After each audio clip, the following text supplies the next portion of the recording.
আকাশবাণী কলকাতা গ্রামীণ সংবাদ পড়ছি দেবাঞ্জলি মণ্ডল।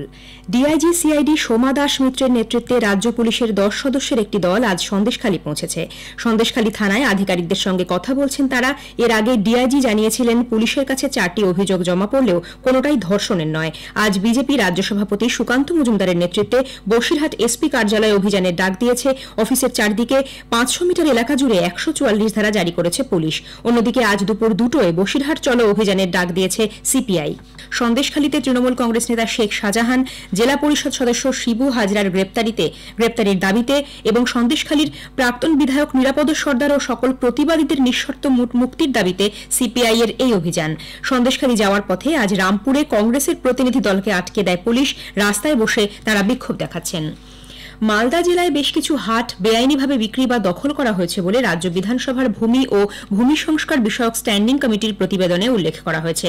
কমিটির সভাপতি সমর মুখার্জির নেতৃত্বে 15 সদস্যের এক প্রতিনিধি দল মালদা জেলা সফরে গিয়ে স্থানীয় গ্রামবাসী, জেলা ও দপ্তরের উচ্চপদস্থ আধিকারিকদের সঙ্গে কথা বলে এই রিপোর্ট জমা দেন।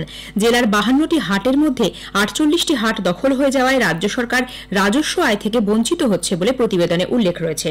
রাজস্ব সংগ্রহের জন্য প্রশাসনের সাহায্য নিয়ে দখলদারি জমি রাজ্যের হাতে নিয়ে আসতে হবে বলে কমিটির তরফে সুপারিশ করা হয়। পশ্চিমবঙ্গে 2025-এর মাধ্যমিক পরীক্ষা শুরু হবে 14 ফেব্রুয়ারি, চলবে 24 ফেব্রুয়ারি পর্যন্ত।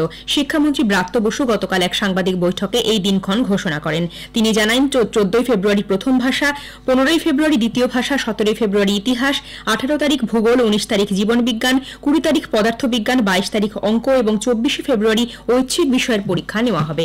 এদিকে এবছরের মাধ্যমিক পরীক্ষার খাতা দেখার কোনো তারিখ রবিবার বা ছুটির দিন পড়লে তার পরিপূরক বিশেষ ছুটি বরাদ্দ করার কথা ঘোষণা করেছে পশ্চিমবঙ্গ মধ্য শিক্ষা পর্ষদ।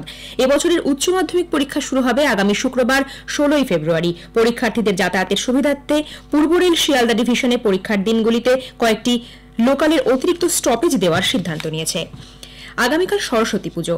চিরাচরিত উৎসাহ উদ্দীপনায় বাগদেবীর আরাধনার প্রস্তুতি চলেছে স্কুল, কলেজ, শিক্ষা প্রতিষ্ঠানগুলিতে। ফল, ফুল, বিশেষ করে অন্যতম প্রধান উপকরণ পলাশ ফুলের চড়া দাম সত্ত্বেও পড়ুয়া এবং সাধারণ মানুষ সাধ্যমতো পুজোর আয়োজনে মেতে উঠেছেন।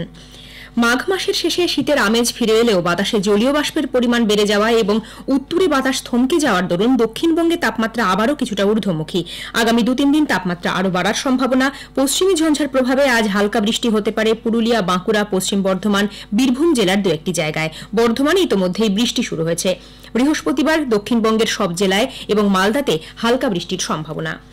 ত্রিপুরার বিশালগড়ের সিপাহীজলা জুলজিক্যাল পার্ক থেকে রাজ্যের বেঙ্গল সাফারি পার্কে আনা হয়েছে সিংহ দম্পতি আকবর ও সীতাকে। কেন্দ্রীয় চিড়িয়াখানা কর্তৃপক্ষ এবং রাজ্য চিড়িয়াখানা কর্তৃপক্ষের যৌথ সিদ্ধান্তে 7 বছর বয়সী আকবরকে এই পার্কের জন্য বেছে নেওয়া হয়।